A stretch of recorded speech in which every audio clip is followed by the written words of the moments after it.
message that is loud and clear and does not mince words. We've come to take our government back.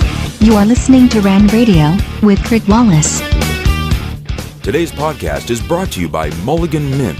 If you add a roll of 1/10 pure silver paradigms to your order and use promo code RANDRADIO, your entire purchase will receive free shipping.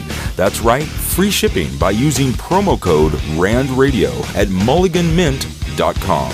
That's mulliganmint.com. And now, here's Kurt Wallace. Yellen has degrees from Brown and Yale, taught at Harvard, and got tenure at Berkeley. Her son is an economist. Her husband has a Nobel Prize in economic theory. The 67-year-old has been on the Fed for more than a decade. She's been a trailblazer for women in her field. At the highest levels in central banking, there are very few women. Wow, CNN does a great job of telling us about Janet Yellen. She's impressive, excellent resume, champion for women, Berkeley, Harvard. Sounds like the best person to be considered for the Fed. Here to help us, world-renowned investor Jim Rogers, author of Street Smarts, Adventures on the Road and in the Markets. Janet Yellen sounds like the answer to all our problems. Jim, what do you think? Wait a minute, it sounds like whose answer to all of our problems? She sounds like our problems, if you ask me. No, we've had enough of these Ivy League professors who have no clue about the real world and who think that money printing is the answer to everything. I think she's part of the problem. She's certainly not the solution. Okay, so Ben Bernanke is leaving us as Fed chairman. On a scale of 1 to 10, how do you think he did? 0. I mean, if there were minus, he would be minus. I mean, the man has been an unmitigated disaster. He has taken the Fed's balance sheet from about $800 billion of government bonds. He's quadrupled the balance sheet. A lot of it's garbage. He's printed staggering amounts of money. I mean, Mr. Bernanke doesn't know much about currencies or economics or finance. All he knows is printing money. He spent his entire intellectual career studying the printing of money. We gave him the printing presses, and so what does he expect him to do? He ran the printing presses. That's all he knows. So no, we're all going to pay we are paying and will continue to pay a serious price. The only good news in all of this is, as you know, in America we've had 3 central banks in our history. The first 2 disappeared. In my view, this one's going to disappear too, because between Mr. Greenspan and Mr. Bernanke, oh my gosh, they don't have a clue. And they've fortunately, I don't know, I shouldn't say fortunately, but one result of their actions is going to be that this central bank will disappear too eventually. So the world without a central bank, America without a central bank, has problems, as we've learned before, but we also know that this central bank is probably going to cause us more problems than no central bank. Well, considering that the Federal Reserve is essentially a Keynesian-style state corporatist structure, would there be anyone worth considering for Fed chairman? Oh, sure. I mean, why not Ron Paul? He would be terrific if he would abolish it. There are people who understand the basic problems. The problem is, even if you could appoint Ron Paul or somebody like him, in the end, he would not be able to do what's necessary because there would be such a hue and cry that he would be thrown out or God knows what. So, yeah, there are certainly people who understand the problem, but they would not have any hope of even being mentioned, much less appointed. You had a great interview with Business Insider, and something that stood out to me that you said in response to what do you think the Fed chairman should be. Let me play that clip for you. Nobody should abolish the Federal Reserve. The world without a central bank has problems, but with this central bank, look at the people they're talking about. I mean, it's all more of the same ilk. You said the world without a central bank has problems. What do you mean? The reason we have a central bank in America and other countries is because human beings, being what they are, they get carried away, get overenthusiastic at times.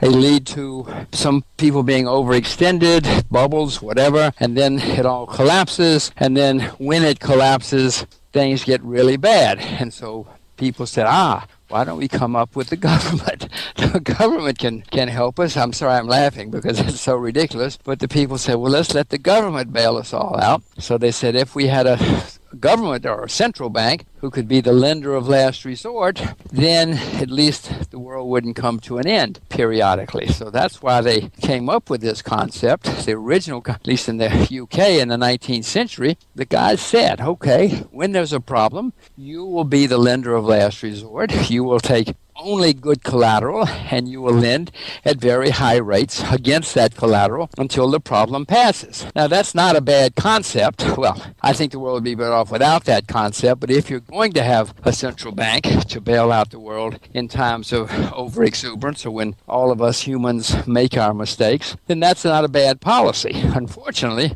that has since been changed dramatically, as you know, and now it's quite the opposite. The central bank is supposed to prevent slowdowns, they're supposed to prevent all sorts of things. They're supposed to make sure that none of us ever have any problems. That is ludicrous on its face because mankind has not changed over the past few hundred years and will not.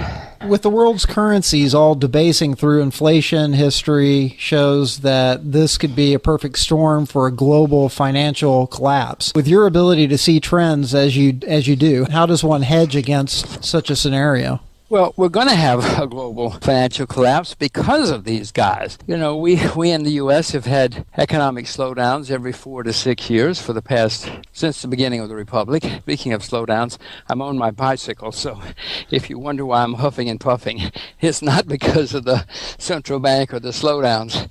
It's because I'm exercising at the same time. You know, in 2001 and 2, we had a problem, and then we got over it. Government printed a lot of money. By 2007, 8, and 9, we had our next one, which was the way it always works. And then it was worse, though, because the debt was so much higher. Well, you wait till the next one. And there is a next one coming, despite what they keep telling us. And when the next one comes, I mean, the debt has gone up by staggering amounts, not just in the U.S., but worldwide. So when the next one comes, it's going to be even worse. And let's say the world survives that one. Let's hope the world survives that one. So they'll paper it over again. I don't see how we will be able to survive the one after that, because by then the debt will be at levels we can't even count. So no, we have to have a major shakeout, gigantic catastrophe ahead of us, because for decades we've all tried to prevent or postpone or kick the can down the road. But you can only do that for so long, because eventually the debt is so high, or the money printing is so rapid that it all has to collapse. You can't prevent this forever. I mean, please, it's impossible. How would one hedge against such a scenario then? Very good question. I struggle with it every day. I hope you do too. It will depend on how it unfolds. You have to, conceivably, some currencies will be coming through this without as much damage as others, but the whole world is going to be affected. You can look at China, which has been the most successful country in the past 30 years, and they're a very large creditor. You know, the European and American and Japanese economies are 10 times bigger than the Chinese economy. So even if they do everything right, which they won't, but let's say somebody like China does everything right, it won't matter because the rest of the world is 10 times bigger. And that's going to lead to potential problems for everybody. But some currencies will be affected less than others. You can own real assets. I mean, productive farmland if you know how to farm it, and you can get through the coming problems, turmoil.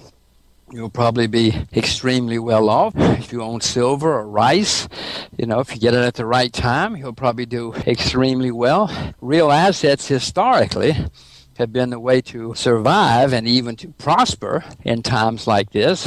But all of this, you have to get the timing right. You know, in the great German collapse in the early 20s, there were most people lost fortunes. But there were people, you know, who bought the assets which were going to appreciate during the inflationary collapse. They owned stocks at the right time, which went through the absolute roof in the last days of the inflation. Then they switched to U.S. dollars or pound sterling. Some guys came out of that stinking rich. Most came out of it bankrupt, as you know. We have some questions from our listeners. Joanne Fox Thomas asks, what advice would you give a young person who is looking for something to invest in? Well, Miss Thomas, you should not listen to me or anyone else. Maybe Mr. Wallace, but not anybody else, because The only way you're going to be a successful investor is to invest in things about which you yourself know a great deal. Don't listen to people on TV, on the internet, in the newspapers, because hot tips will lead you to ruin down the road. You know a lot about something, I don't know what, whether it's sports or cars or fashion. Focus on what you know, and you will find new investment ideas or new trends long before I will or anybody else. And when you find things that you know is going to work, a thing which is going to work, do your research, do your more homework, and you'll probably buy it before anybody on Wall Street. You'll also know when to sell it, because you'll know when changes are coming before people in the financial community will understand them. So that's how you make a lot of money. You don't make money listening to hot tips on the radio, on the TV, or anywhere else. Genevieve Young Brown asks, can we fix the health insurance problem without big government? If so, how? Well, Ms. Brown, there's a classic statement, something like, oh, don't worry, I'm from the government, I'm here to help you, I'm here to solve your problems. I really cannot think of any, or certainly not many, cases where the government has solved any problem. They've usually made things worse. We were talking about central banking before. Yes, they came along, but if you look at what's happened to the value of the currency since 1913, when the American Central Bank was formed, their original mandate was to protect the value of the currency. I think you probably know the value of the currency has gone down staggering amounts since 1913. So even that solution has turned out to be a bad solution and has been many unexpected consequences. So no, I don't think we can solve the healthcare problem with the government. It's all really started because after the war, Second World War, there were price controls, wage controls. So companies said, well, we got to figure out a way to give people more money. So they said, well, let's give them health benefits. Started off in a very modest way. And since then, of course, everybody in the U.S. and the world thinks that healthcare is free and that they can consume as much of it as they want. The new measures from the government only make that worse. You're not going to solve any problem when people think it's free. People are obviously going to consume as much as they can when it's free. There's going to be no economic restraints. And at the same time, the supply is not going to go through the roof because people aren't going to bring new supply to any endeavor unless they can make some money. No, the government's the problem. The government's only making it worse, starting back in the late 1940s. Last listener question, Jack of all trades is what he calls himself, asks, we hear a lot of talk about doing away with the Fed. It seems rather amorphous concept, though, especially on social media. Can you outline how it might actually work from your point of view? It's worked for hundreds of years. The idea that the world has to have central banks to repeat. For most of history, the world has not had central banks, and even America. For a great deal of our history, we have not had a central bank, and believe it or not, perhaps the best years of American growth were without a central bank. Certainly there were plenty of tumultuous times without the central bank in that period in the late 19th century and the beginning of the 20th century, but we did extraordinarily well without central banks. It's only been in the past 10 years, 20 years, that central bankers have become rock stars and apparent, saviors or people of infinite knowledge. 20 years ago, most people would not have known. Most people still don't know there's a central bank, but very few people, even in the financial community, would have known the names of central bankers, much less being, household names. 30 or 40 years ago, nobody would have known the name of the head of the central bank anywhere in the world. So the world has gotten along without them. We would certainly obviously have to have some transition again to repeat. America, for most of the 19th century, didn't have a central bank. And until 1913, in fact, we didn't have a central bank. And somehow or another, America became the most extraordinary success in the 20th century, all of which has been dissipated now, of course, under the rule of the central bank. Jim Rogers, we appreciate you being with us again, author of Street Smarts, Adventures on the Road and in the Markets. We appreciate your time. That's always a great pleasure, Kurt. Let's do it again. You are listening to RAND Radio with Kurt Wallace.